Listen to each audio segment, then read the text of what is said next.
6,000 మీద పడి 8 రోజులకు ఇక పత్తి కలవ నాటే పనికి పోతాను 12 ఒక్కడే దాకా వాళ్ళు అమ్ముకుంటే 100 రూపాయల గిరాకీ కూడా అవుతలేదు అసలు. అద్దకిలు ఇవ్వబట్టి 5 రూపాయల కొత్తిమీరకు సోరకాయ అన్ని వాళ్ళే ఇవ్వబట్టి మొత్తం 12 ఒకటే దాకా సాయంత్రం కూడా కుప్పలు పెట్టి అమ్ముతారు. మా దగ్గరికి వచ్చి వదులుకుంటారు, పైసలు మీద పడతానని పనికి పోతాను. 5 కిలోలు దాటి నాకు ఇచ్చేది ఉంటే ఎవరైనా అరకిలో కొట్టారు.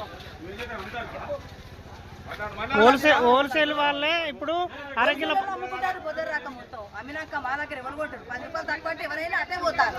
ఇట్లా వచ్చేవాళ్ళు కొంటలేరు. ఒకటి అయ్యేదాకా కూడా 100 రూపాయల గిరాకీ కూడా కాలేదు. 6 రోజులు 8 రోజులకు నాకు 6,000 మీద పడ్డాయి. నాటే కళ్ళ పోతాను, పత్తికల పోతాను.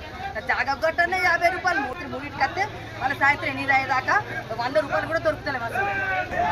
హోల్సేల్ వాళ్ళకు హోల్సేల్గా అమ్ము అంటే వాళ్ళు ఎన్నిసార్లు చెప్పినా వింటలేరు. అందు గురించి మేము బంద్ పెట్టినాం.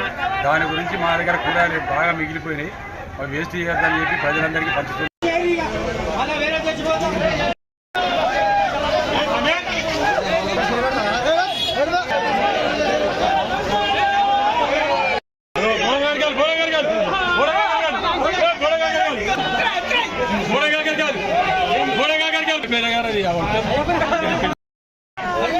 దూరం అన్నది మంచిగా